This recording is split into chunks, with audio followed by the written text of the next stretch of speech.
Facebook থেকে শুরু করে হোয়াটসঅ্যাপ সহ বিভিন্ন অনলাইন জুয়ার সাইট চারিদিকে ছড়িয়ে পড়েছে। অনলাইন জুয়ার নেটওয়ার্ক, স্মার্টফোন, কিছু ট্যাব, সাথে মোবাইল ফোন ব্যাংকিং, আর এই সহজ পথেই সর্বস্ব হারাচ্ছেন অনেক তরুণ। অনলাইন ক্যাসিনো, বাজির অ্যাপ আর গেম খেলার ফাঁদে ঢুকে পড়ছে স্কুল কলেজ পড়ুয়া ছাত্ররাও। অনলাইন জুয়ার বিরুদ্ধে যুদ্ধ ঘোষণা করেছে বাংলাদেশ সরকার, তারপরও থেমে নেই অনলাইন জুয়ার সাইটগুলো।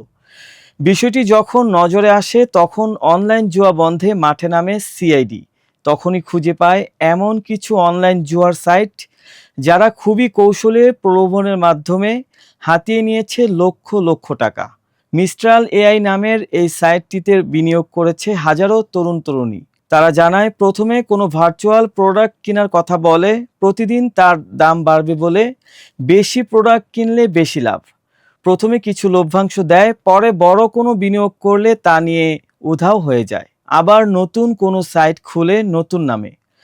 বিষয়টি নিয়ে সিআইডি চৌকস টিম বলেন, তাদের অভিযান অব্যাহত রয়েছে, কয়েকজনকে গ্রেফতারও করা হয়েছে। তবে এই সাইটগুলো বেশিরভাগ ক্ষেত্রেই বিদেশে বা বাহির থেকে পরিচালনা করা হয়, যার কারণে এগুলো বন্ধ করতে একটু সময় লাগে। কিন্তু যত দ্রুত সম্ভব সাইটগুলো বন্ধ করা হবে। এ ধরনের লোভনীয় ফাঁদে বেশিরভাগ তরুণ তরুণী ছাত্রছাত্রীরা বেশি ঝুঁকে এবং ক্ষতিগ্রস্ত হয়। তাই এই সাইটগুলোতে বিনিয়োগ না করার আহ্বান জানান তারা। মোবাইল ফোন, গেমের লোভ আর দ্রুত টাকা আয়ের প্রলোভন মিলেমিশে এক বিষাক্ত বাস্তবতা, যেখানে অনলাইন জুয়া কেবল অর্থ নয়, কেড়ে নিচ্ছেন তরুণদের ভবিষ্যৎও।